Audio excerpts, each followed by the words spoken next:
بسم اللہ والصلاة والسلام علی رسول اللہ وبعد۔ محترم ناظرین، السلام علیکم ورحمۃ اللہ وبرکاتہ۔ رمضان اور قرآن کا آپس میں بہت گہرا تعلق ہے، کیونکہ اسی مہینے میں قرآن کریم کا نزول ہوا۔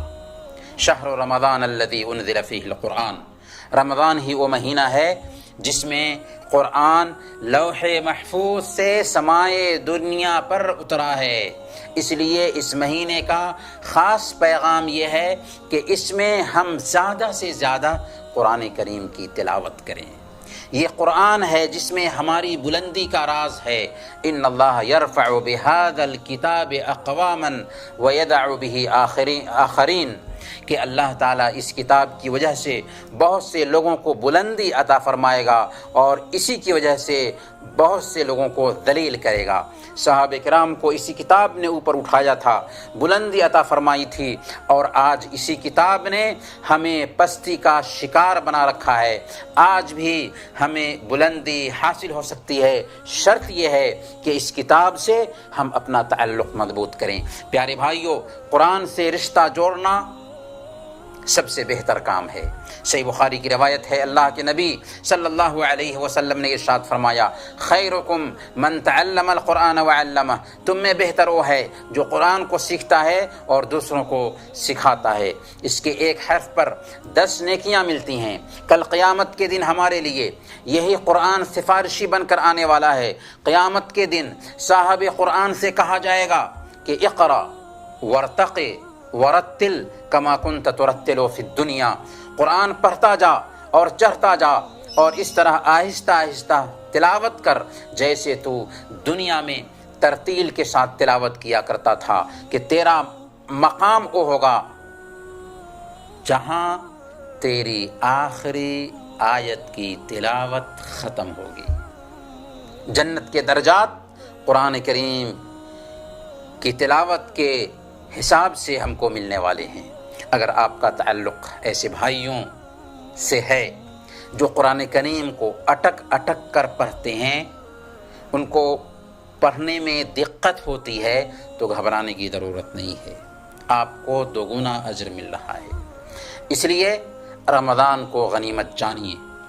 جبریل علیہ السلام رمضان کی ہر رات اللہ کے نبی صلی اللہ علیہ وسلم کے پاس آتے تھے اور آپ کے ساتھ قرآن کا دورہ کرتے تھے۔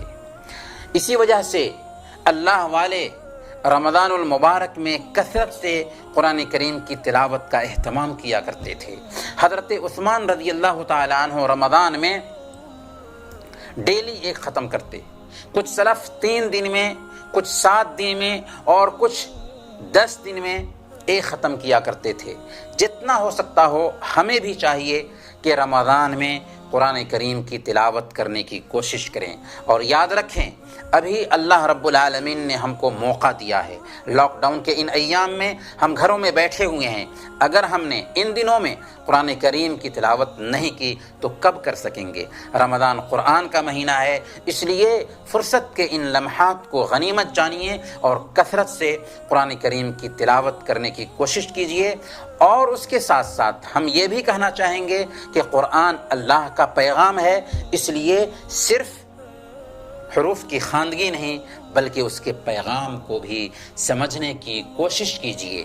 بڑی پتے کی بات امام ابن حبیرہ رحمۃ اللہ علیہ نے کہا ہے کہ وَمِن مَكَائِدِ الشَّيْطَانِ تَنْفِيرُ عِبَادِ اللَّهِ مِن تَدَبُّرِ الْقُرْآنِ لِعِلْمِهِ أَنَّ الْهُدَى واقع عند التلاوة، کہ شیطان کی سازشوں میں سے ایک سازش یہ ہے کہ بندے کو قرآن کریم پر غور کرنے سے روکتا ہے، کیونکہ اسے پتہ ہے کہ بندہ اگر قرآن پر غور کرے گا تو اس کو ہدایت مل جائے گی۔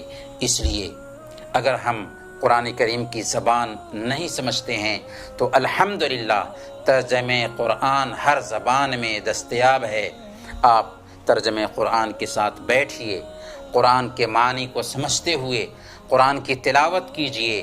سب سے بہتر وقت کا استعمال ہوگا قرآن کے ساتھ، اور اللہ کی کتاب کو سمجھنے کے لیے یہ وقت سب سے بہتر وقت ہے۔